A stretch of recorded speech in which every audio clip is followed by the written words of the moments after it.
budget hearings and millage rate open discussion with the public. Dr. Hooker, would you please call out the roll call? Yes, Madam, I'm sorry, yes, Chairman. Ms. Heidi Hensley, Ms. Mary P. Bagby, Ms. Linda Davis, Here. Dr. Patricia Yeager, Mr. Tim Denton, Here. Dr. Mumby Anderson, Dr. Lakeisha Gant, Here. Ms. Nicole Hull, and Mr. Mark Evans. Here. Seeing that we have a quorum, we may be able to start. So I need someone to adopt the agenda for this evening's festivities, please. I move that we adopt the agenda as presented. Second. As it's been moved and seconded, all in favor say aye. Aye. Aye. All right, since there's none opposed, it moves. All right. Next, Dr. Hooker, would you please present the budget for FY 25-26? Yes, Mr. Chair. At this time, I'll ask Mr. Chris Griner to come and give us highlights of our upcoming budget.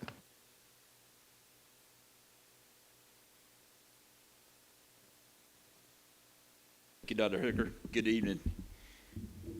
Right, I just want to do a quick recap, keeping in mind this is our general fund budget for FY26 that we're discussing this evening. So I'm going to move, again, our strategic plan. You know, we always keep in mind the mission, vision, and our goals: thriving students, optimized talent, connected culture. Wanted to do some updates to the general fund budget since we last met back when y'all approved the tentative budget back in May. So we did get our final tax digest numbers. So we actually had an increase of 8.66% for this year. Notices went out, I believe, a couple weeks ago, right around the middle of May. Everybody should have gotten theirs. So, or the assessment notices, which come from the tax assessor's office. So with that additional increase, keep it in mind, originally we thought about a 6.5% increase based on conversations we had with the additional conversations with the tax assessor's office. So with that additional increase, we were able to make some additions to the budget and still have a balanced budget, which we'll discuss shortly.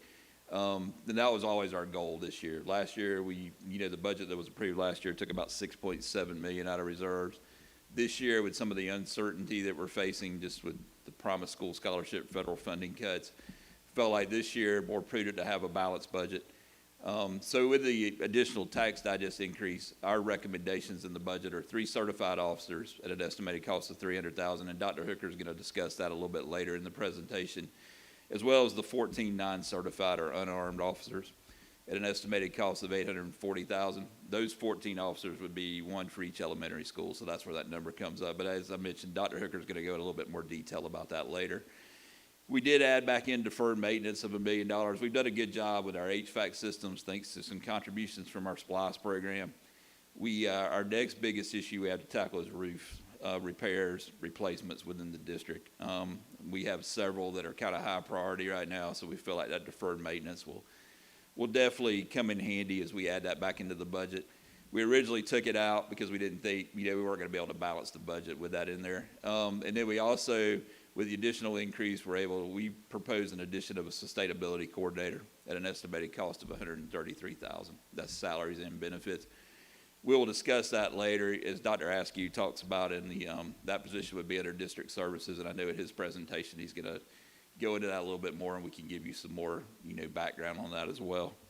So those are the main updates. Again, I want to just kind of briefly talk about fund balance. With this budget, we have about 2.59 months of fund balance if you base it on our total expenditures. 3 months would be about $64 million. We're projecting a fund balance of $55 million at the end of FY26. State of Georgia, keep it in mind, at the end of FY24 had about 4.7 months. I think 2.6 months we still feel good about it. If you take our monthly payroll, we still have about 3 months of reserves to cover payroll, and that's also another guideline that you kind of go by. So the 2.59 doesn't, that's not concerning to me. I do feel like we don't need to go into reserves this year and make that any lower, though. So, and our plan is not to do that. The rest of these slides are all just, kind of a recap that we've already been through in previous meetings. So I'm just going to go down to this shows our expenditure comparison. Again, our total expenditures are going up about $13.2 million. 11.8 of that is in salary and benefits, which is recapped here. $8.5 million of that is state unfunded mandates through health insurance increase and the TRS change. Again, items that are completely out of our control every year.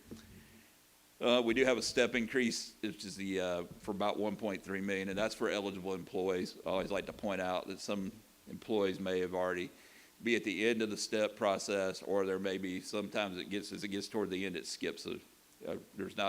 It may go 2 years without an increase, which is the way our salary tables are designed. Anything else? I think we added the positions, the officer positions are in there, as well as sustainability coordinator. So this again shows what our total budget looks like. Beginning fund balance $55 million. Again, it's balanced, so we would end the year at $55 million, and we'd have 21.57% is the percentage of reserves we'd have of total expenditures. Okay. With that, I'm going to turn it over to Dr. Scott. We're going to do a report or a presentation from each department, and then I'll come back at the very end, do a recap, and I'll be happy to take questions from y'all at that time as well. So I'm going to turn it over to Dr. Scott now. Thank y'all.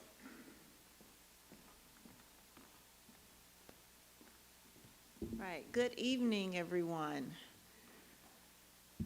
So I will be sharing with you the budget for the Academics and Student Supports Division, keeping in mind that there are 23 budgets within that, and so I've split it so that we can look at the academics, and then we will also look at the student supports. So when we're looking at academics, our FY25, we were at about $8.5 million within our budget. For FY26, we are requesting $8.8 million.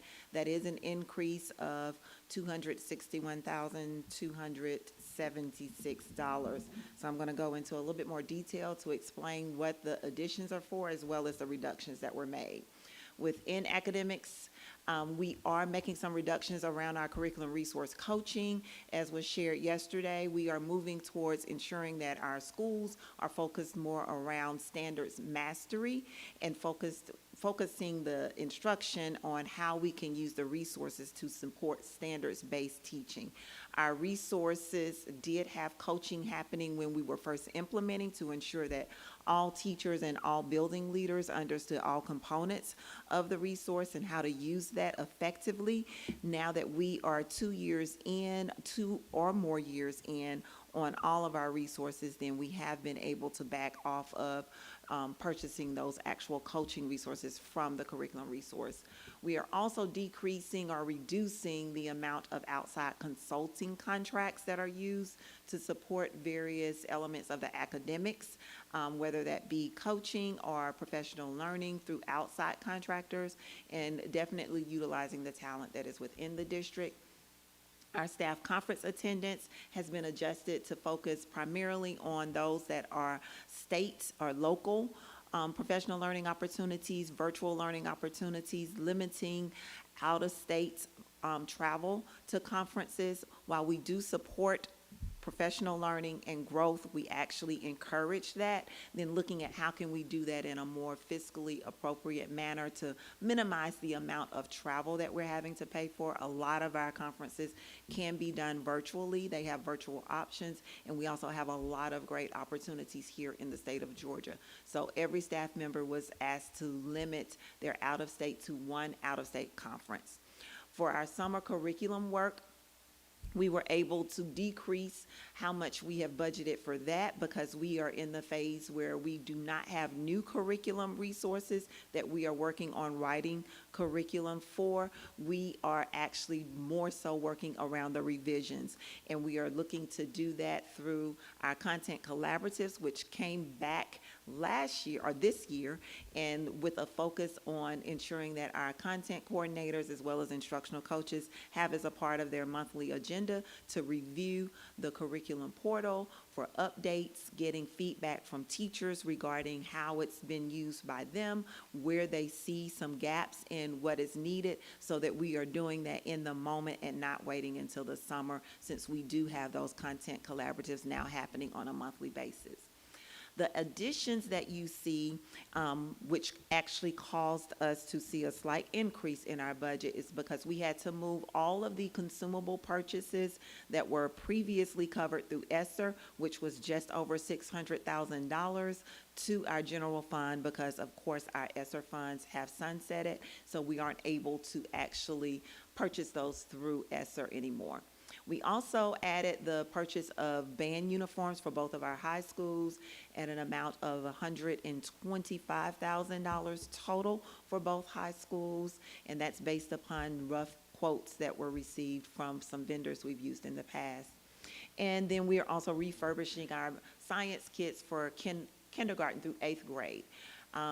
As you know, those grade levels do not have an adopted resource. Much of their science programming comes through the form of labs that our teachers are able to do, and many of those items do need to be refurbished because they are consumable items, and so we are on a 3-year cycle of refurbishing those.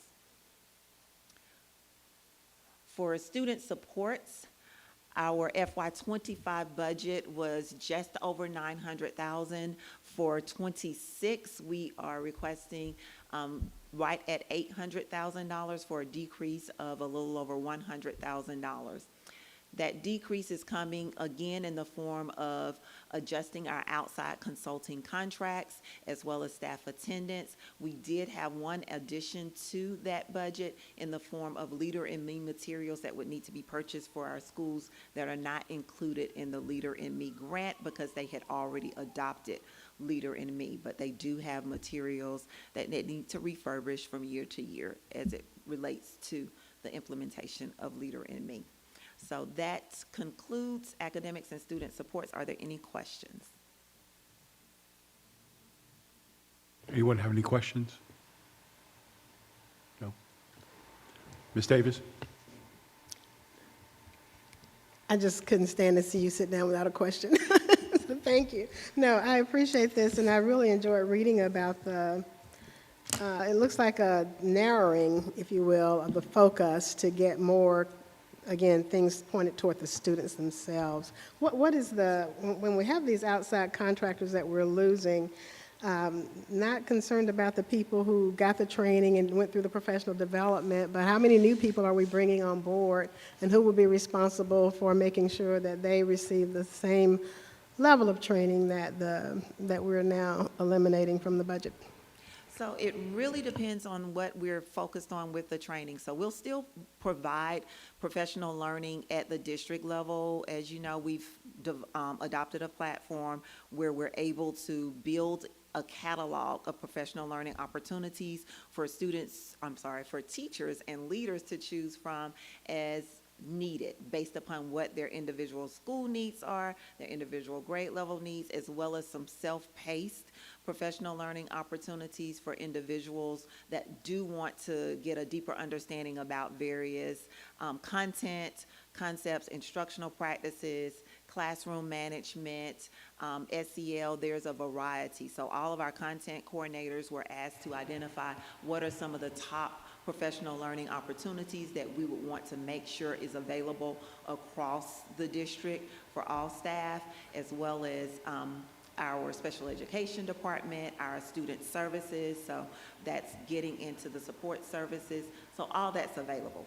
Outside of the professional learning platform and those opportunities, then there are experts within the schools around certain topics that would provide that support for our new staff. So there's the new teacher onboarding process, which happens during the summer. Mm-hmm. So there's an academy that our new teachers are able to take part in.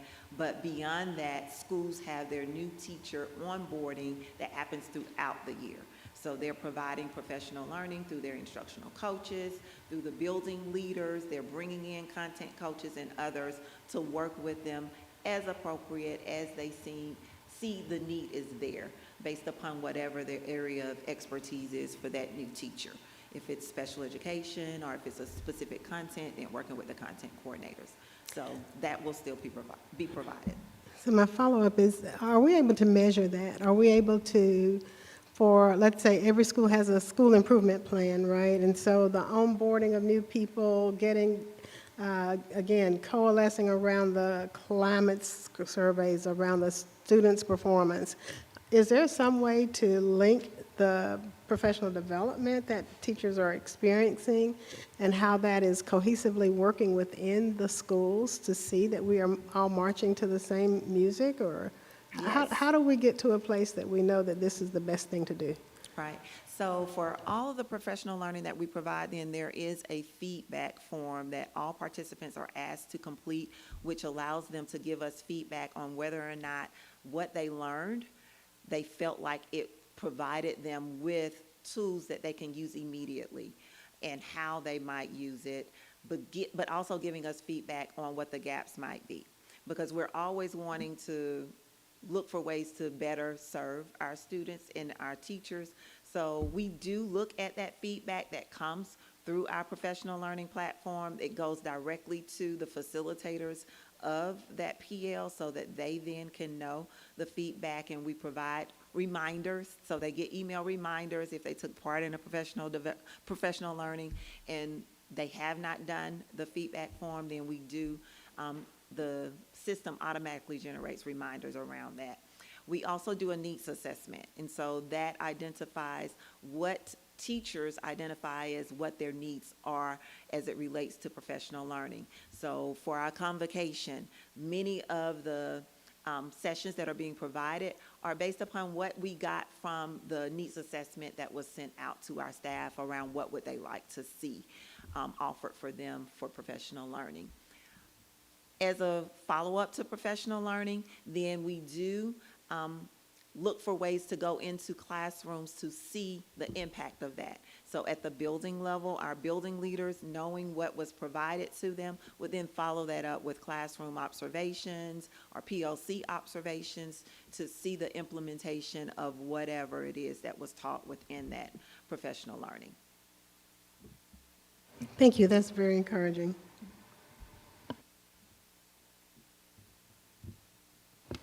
Anyone else? Question for Dr. Scott? Okay. Thank you, ma'am. All right, now we will have a presentation by Mr. Dan Swartz for Human Resources.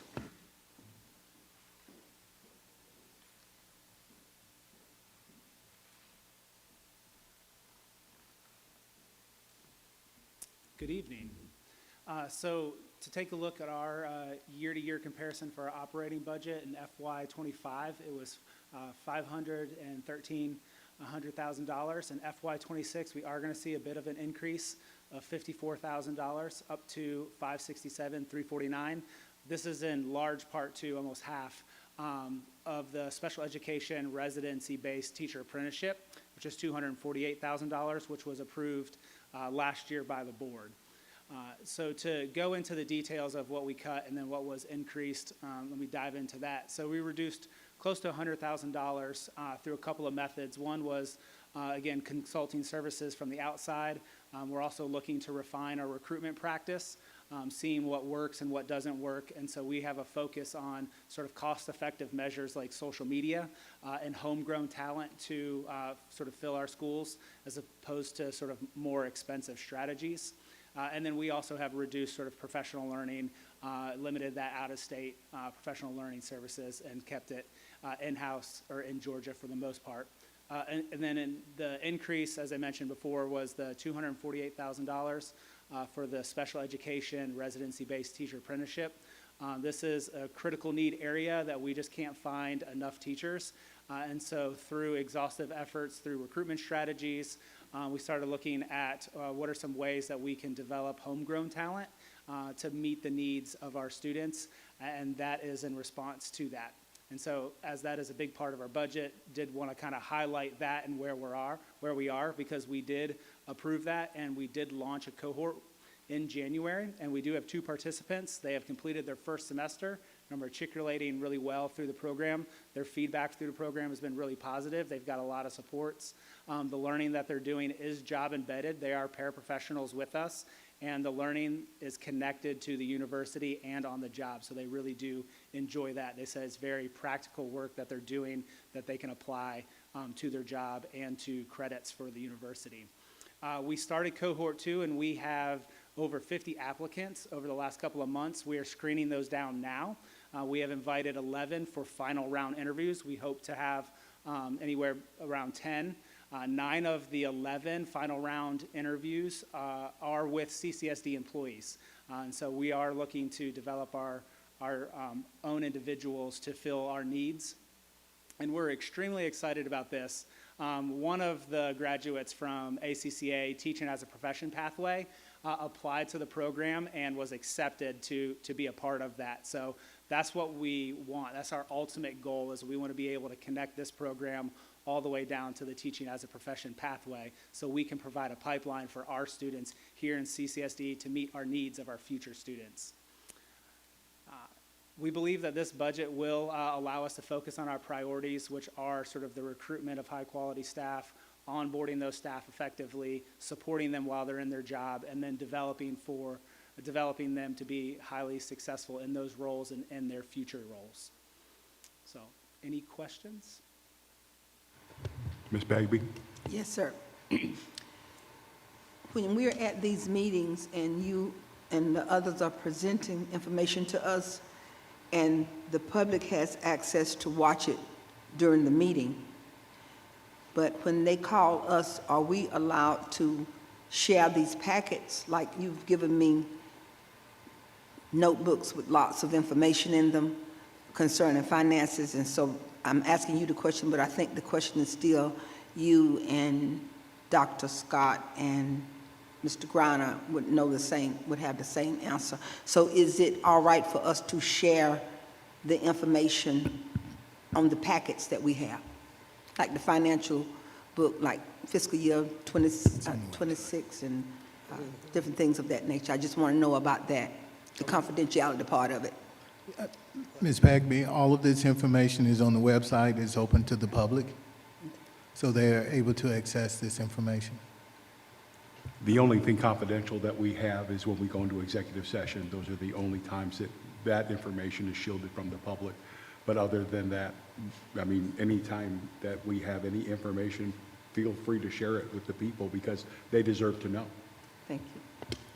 And just want to be sure that personnel information that is discussed cannot be shared with the public. That includes the report that is in your agenda every month until it's approved. You can't share the personnel list with anyone until you have approved it.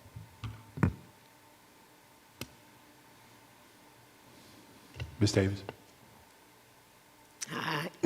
So, we started off this new strategic plan, especially around talent, right? The talent component of that. What can you tell me? Where do we see the results of the programs that were implemented to, again, to roll out professional development, doing these assessments of where the needs are, and where are we in the continuum of that program? Have we completed the initial plans, or was it done in phases? Has everybody now been trained? Referring to which piece?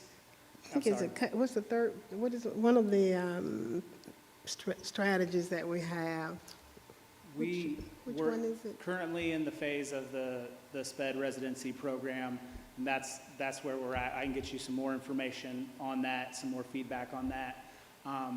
Previous to that, we have launched Opportunity Culture. That may be what you're referring to. Maybe we're so. finishing the year and we're getting that data, but that data has been positive. I do want to compile that information and put that in the sort of the Friday board update to share with you the successes and the challenges and the next steps that we're taking in regards to that. So once we get the data and the conclusion of all of those pieces, we'll share that as well. So, and then how we're doing with our current vacancies and things of that nature, putting into the Friday update as well, so tracking those in real time. At the current moment, we are about 50 positions that we're looking to fill right now. We filled close to 150, 175 positions so far this hiring season. So we're on track as where we were last year. We finished last year really strong, about 99% staffed. My goal working with the principals collaboratively, is to get back to that number. So it feels like the recruitment strategies are on pace to meet the goals that we've set out. And so the increase this year in our budget, do we see an increase other than we know about what's happening with the SROs, that 17 people? Where do we see increases elsewhere? As far as staff goes? Yes. Other than the positions that we've discussed, I'm not aware of any additional headcount that have happened. So it would be the SROs, sustainability coordinator. There's conversations around sort of grant writing, what to do with that. But as far as those other positions, I haven't heard of any other sort of headcount that's being added. So do we have the job description for the sustainability coordinator? No, we haven't embarked on that because we wanted to see if that was something that was going to, what the board was going to decide. And then once we sort of move forward with that, I know that Dr. Askew did have a job description from other areas, and we started to take a look at that and started to source, but we haven't put our own job description together yet until we understand if it's being decided on the board to approve. Thank you. That helps me a lot because I really have spent a lot of time trying to figure out, do we approve a salary and then come up with a job description? I don't understand that because I don't think the board has voted to hire a sustainability coordinator yet. Yeah, we did some research so that you can make an informed decision on what would the cost associated to that be. But all of that we would still have to grade out, and then we would have to put that on a salary scale. From there, it would be the experience that they would bring to the table to where they would land and all of that. So that number was just an estimate for you. Right. And again, so thank you. That's it for you. I think the rest of it is a conversation for me to have with the board about how do we get to that place. Thank you. All right, thank you. Any other questions for Mr. Schwartz? Okay, all right. We're good. All right, at this time, Dr. Askew will come and do a presentation for the operations portion.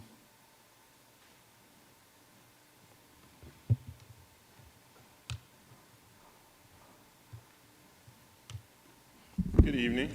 Good evening. So this is our proposed budget for FY26 for the operations division.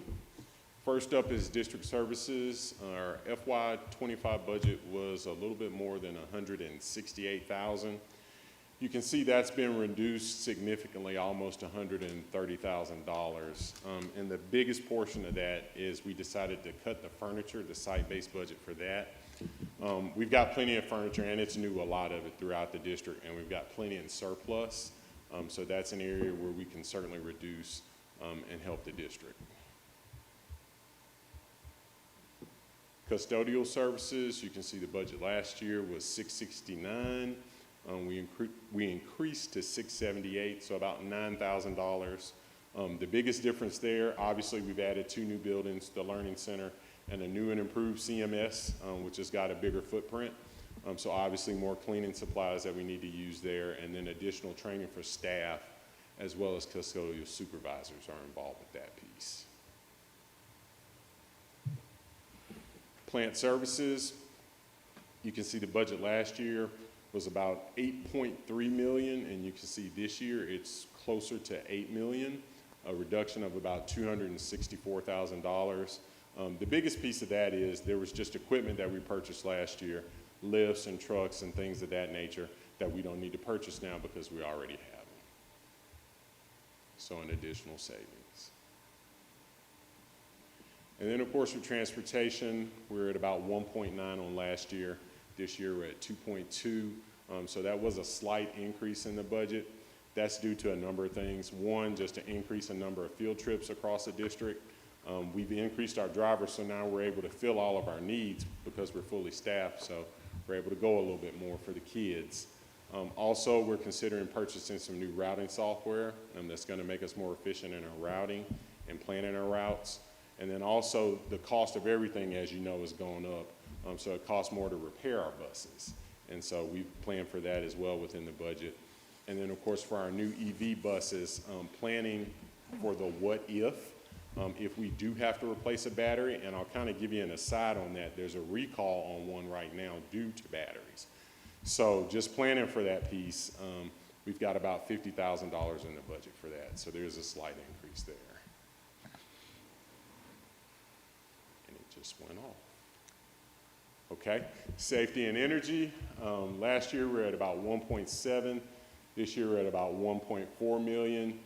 The biggest piece there, very similar to some of the other areas. We've already got things in stock, like sprinkler heads and first aid kits and stuff like that. So there's no need to buy more and stockpile it. So we're able to reduce our budget there. And then, of course, there was some work done through the safety grant last year in terms of replacing some fire alarms that needed to be done in some of the elementary schools, which we don't need to do that this year. So we're able to reduce a little bit. And then in technology, you can see we went from 1.6 to 1.6 and about $70,000. And that's just expanding our internet bandwidth within our buildings. And that's just going to increase the usability for everybody in the building. So now we can have more people connected, better service to our teachers and our students and our staff. And that's it. Brings us to questions. Are there any questions? Ms. Davis? Sure, first. So, thank you, all right. Thank you for explaining the problem with the batteries on that electronic buses. Where are they being used? They have not been used yet, so just today, there's been a delay with the charger. The short story is the check from Georgia Power to the distributor got confused, but they've already sent it out. As a matter of fact, it went out today. They sent us the tracking number. So we should have the charger in stock end of week, first of next week. It'll get installed. After that, the one bus that has not been recalled will be operational. The second bus just has to go in for the recall service. So the batteries that we're going to have to buy, are they interchangeable? So it'll fit, like if we get one replacement battery, it could work for either bus? Yes, because they're both the same model. Okay, that's good to know. The other question that I had was about field trips, and this is just a gee whiz thing because we're talking about it so much. Do we have a count of how many field trips we do in a year? And year over year, do we see some significant changes in any of that? So I could pull that data for you. I don't have it now on my fingertips, but I can tell you there has been a significant increase. And again, that's just a staffing piece. As we've gotten a full staff, we're now able to serve the kids in the schools better and fulfill all of the trips. I'm excited about that. I would love to see that data. I would like to see that on a regular basis so that we can kind of have a sense of, you know, how are the children experiencing education away from their classrooms. And then the last question, you mentioned additional costs for the Learning Center. What does that mean? That's just additional cleaning supplies because it's a new building, so that's not a place we had to clean previously. So now there's supplies involved with that. And the same with CMS because this is a bigger footprint, more supplies are needed to clean the building. Okay, so this is strictly based on supplies. I have some more questions about that, but they're probably not for you. I'll address them to the board first. Thank you so much. Any other questions for Dr. Askew? No? Okay. Thank you, sir. At this point, I will do the presentation for our security SRO request for the FY26 request. As you recall, in the fall of 2024, we had a tragic accident or incident that took place at a school surrounding our district. It was a safety concern concerning our elementary schools not being manned by whether it's armed officers or unarmed officers. And we had town hall meetings with our public concerning safety concerns. We had many parents come stand before us to speak about safety concerns not having any armed or unarmed officers in our schools. And we received also emails concerning that. So we took that into consideration in planning this budget. If you'll go to the next slide, please. It shows you that our current data, we have 14 armed officers and 13 unarmed officers. In our proposed budget for this year, we're to add 3 armed officers and 14 unarmed officers. Those 14 unarmed officers will be placed at our elementary schools, give us a total of 27 overall unarmed officers. As I stated on last night, we know at the secondary schools, at the high school level, each one of them have 5 unarmed officers in their buildings, as well as 5 at the high schools. At the middle schools, we have SROs, officers in our building as well. So that's what we're presenting to you today for the increase that you will see in our budget for this year. And as as Ms. Hensley said, this is not about punitive, having the unarmed officers as punitive. This is about safety issues. We had many parents come and say this all across the state of Georgia. School districts are grappling with this as well. How do we protect our students in elementary schools as well? As we look, majority of our school systems in the state of Georgia have them in secondary schools, meaning middle and high schools, but do not have anyone in elementary schools. So we're trying to be proactive instead of reactive in asking that we place those unarmed officers in our elementary schools. Questions?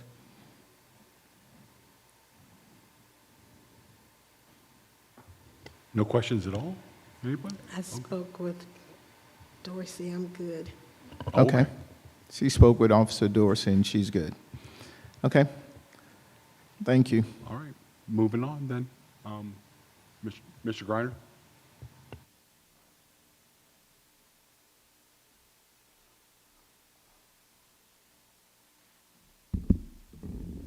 All right, so I'll just kind of go over the timeline, and then I'll be happy to answer any additional questions you may have this evening. So we ran the ads according to the guidance from the for the budget hearings, as well as the millage rate, which we'll get into the millage rate hearing in a little bit. And then we, of course, had the meeting last night. We have one tonight, and then we have one next Wednesday night. So for the millage rate, you're required to have 3 hearings. We've always added the extra budget hearing. You're only really required to have 2. But I think we've always paired it with the millage rate hearing, so we do 3 just for that additional meeting. And then next Thursday night would be the final approval on the budget and the millage rate. So that's our timeline.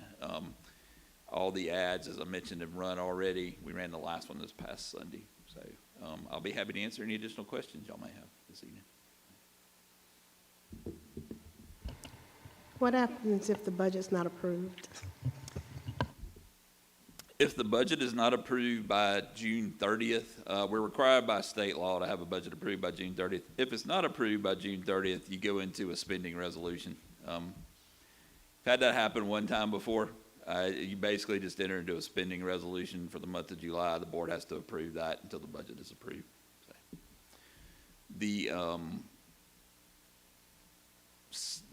not getting into the millage rate right now, but the bigger issue is not approving the millage rate, because then that ties up the collection of tax payments eventually. That gets us, that gets into a whole different area. So.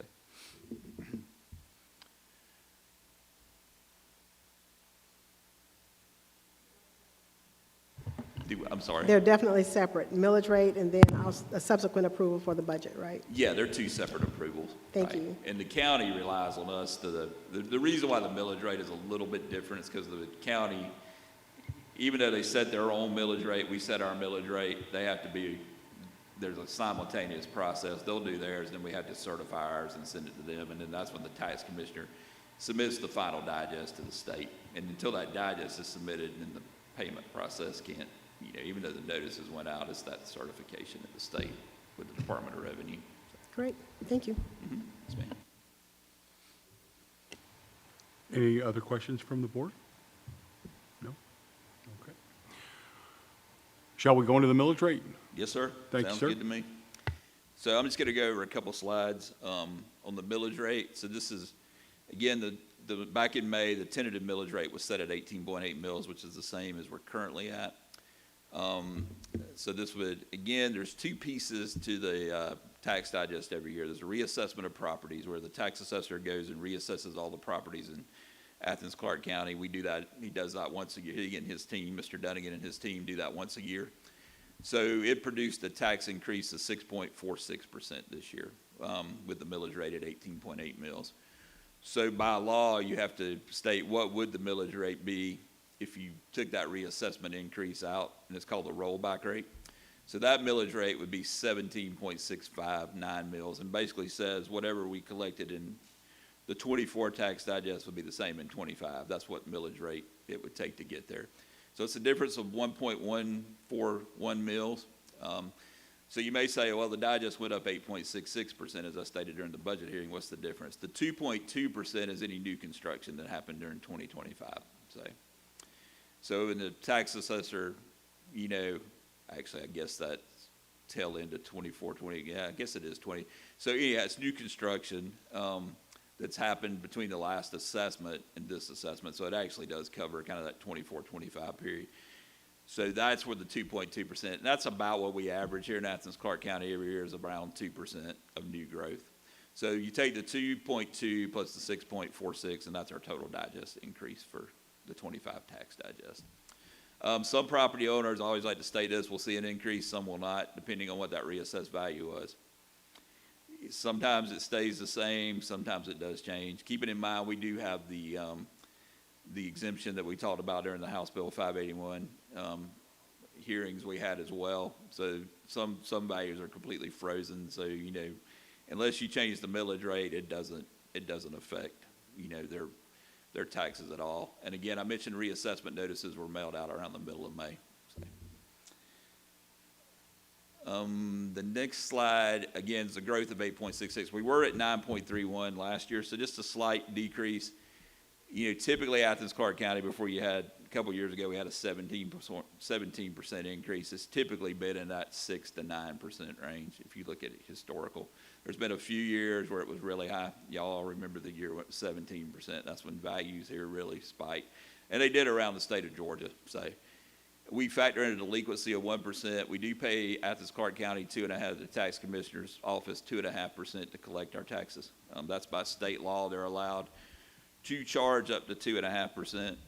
Again, they're allowed up to, I would say, 99.9% of the districts in the state of Georgia pay the 2.5%. There may be a few that have negotiated with their tax commissioner and got it lower, but again, they're allowed by state law to charge up to 2.5%. So that's a discussion, you know, at some point maybe down the road, but it's always been 2.5% as far as I know here in Athens, Clarke County. We estimate $1.2 million for delinquent payments. That number is about on track with where we're at this year. They do a great job collecting, but as the digest continues to increase, that 1% also continues to increase as well. And I will say they do a tremendous job collecting any delinquent payments. And then, of course, the millage rate, 18.8 mils, and then our estimated net amount from property taxes is $146.5 million in the budget that we just reviewed. So if anybody asks you, what is 1 mil worth right now in Athens, Clarke County, it's a little over 8 million. Last year it was 7.4 million, so that reflects the 8.66% increase. So I always like to, in presentations I do, I always like to point out what is 1 mil worth. So it's a little over 8 million right now.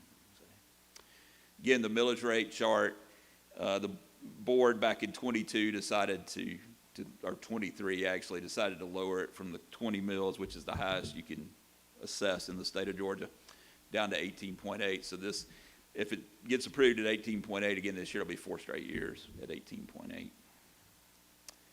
And again, same timeline. The advertising for the millage rate is a little bit different. There's certain requirements from the Department of Revenue, and we've met those requirements. I've submitted all our ads to the tax commissioner's office. They've been signed off on. We have to run the notices of hearings as well as our 5-year tax digest history, and all that's been done. So the last step is the hearings we're having right now, and then the final approval of the millage rate, which is set for June 12th, according to our ads we ran. So I'll be happy to answer any questions you have on the millage rate. Are there any questions from the board?